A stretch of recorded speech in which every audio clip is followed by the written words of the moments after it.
Hi guys, James Whittemore here at Wellingborough Golf Club, and today I'm going to be talking about how to build that perfect downswing to you. Okay, so similarly to the backswing, when we talk about making it your own, owning your swing, not getting too many thoughts or too many distractions in regards to where you should be, as opposed to seeing what we see on TV. Okay, so a couple of key things I wanted to take from the end of the video is we're going to talk about shallowing the club. Am I getting too steep? Am I casting the golf club? Am I getting the right position on the way down? These buzzwords that we hear a lot on TV and online, I just want to kind of go over some basics and clarify what they actually mean to you and how they can affect your golf swing, as opposed to looking online and seeing a generic pattern. Okay, so let's get stuck in this video and see what we can do.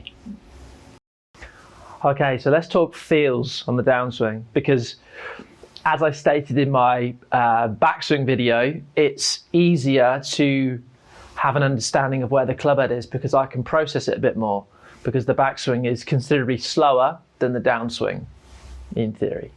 So that's what I mean. I've got time to kind of think, well, I'm there.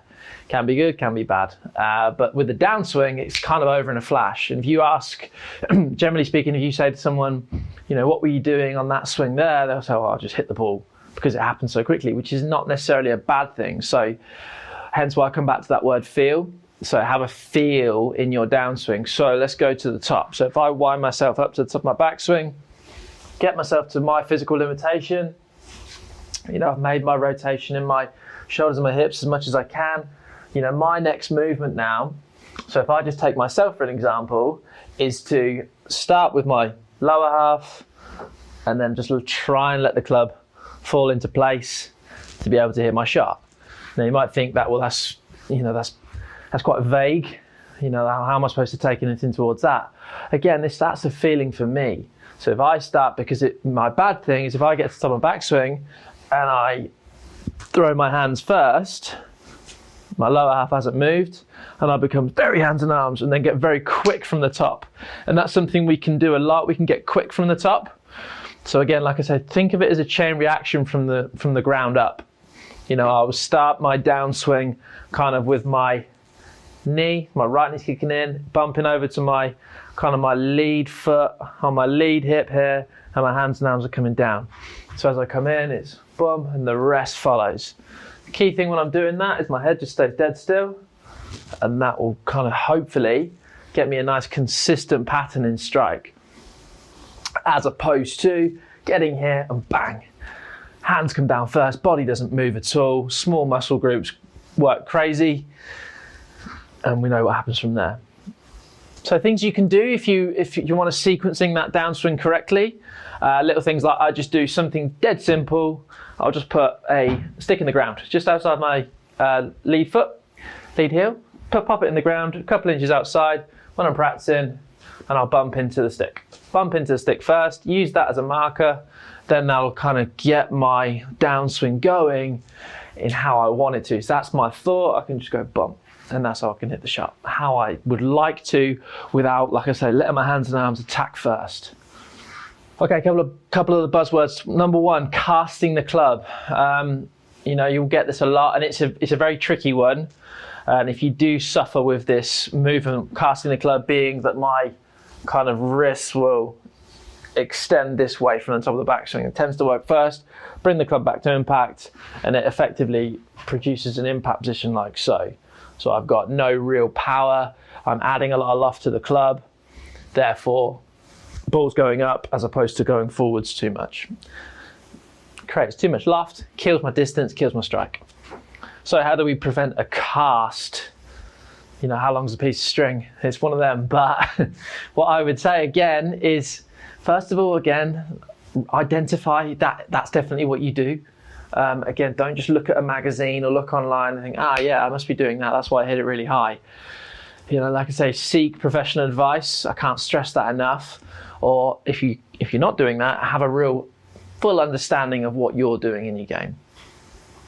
Okay, so first thing I want to try and do if I'm to prevent my casting of the club. Now again, there is obviously several ways that you can try and prevent this, but I'm just going to give you a couple of dead simple tips that has helped me in the past and helped people that I coach in this sort of capacity. So First thing, grip pressure. Don't strangle it. Again, if I strangle the club now, if I'm gripping tight, I'm more likely to throw my hands first because it's almost like a trigger. I'm holding it tight, nothing else moves. When I'm tight and I'm tense, naturally I just want to hit the ball. So that hit the ball as opposed to swinging the club couldn't be more apparent right now.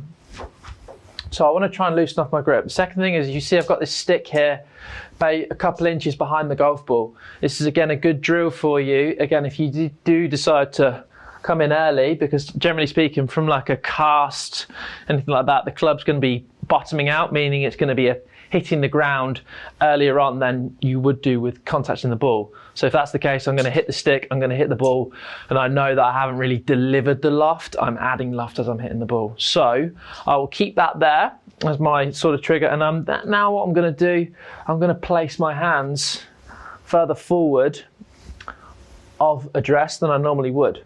I'm going to make a half a swing, keep my grip pressure nice and light, and my main focus is I'm almost going to feel like I'm going to hit some punch shots. So I'm going to hit some punch shots, meaning I'm going to try and keep it lower than I normally would. Imagine I've got a tree that's 5 yards in front of me, and I've got the branch, and I've got to keep it under that branch for as long as I can. Again, the most important thing here is when you're doing this is that you exaggerate this feeling. So as you come back into the ball, you really exaggerate that movement of keeping them hands ahead, having that feeling of punch. Because let's just take the shot I've hit there. That in my mind was over here. I'll guarantee you, if I look back on video, probably be level, nowhere near as much as I probably would like to. So again, the other good thing about doing a drill like this is actually use what we've got at our disposal now in the cameras and the videos. Video yourself from this angle and see where you are in impact, because like I say, you'll be amazed the feel versus the reality on that one. Okay, the other two, shallowing the club, getting too steep. Shallowing has become a very sexy description in golf. Everyone wants to get super shallow. That's how they all do it. And when I say shallow, I mean this. It's like, yeah, I'm going to lay the shaft down. I'm going to really turn hard. Body's going to work. Hands aren't going to do anything. Yeah, awesome. That's wicked if you can do that and you are a tour player or you're an extremely competent amateur golfer. Now, how realistic is that to put into someone's golf swing that hits like a big, massive slice from left to right if they're a right-handed golfer? Well, the answer is it's pretty tricky. Right? And this is why I bring this up now, is because I don't want you to get too confused and too disheartened if you find yourself in a position on the way down like so. Right, let's say I'm in this position on the way down now.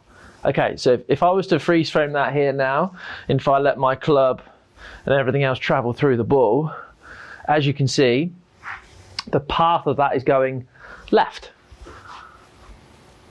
So what?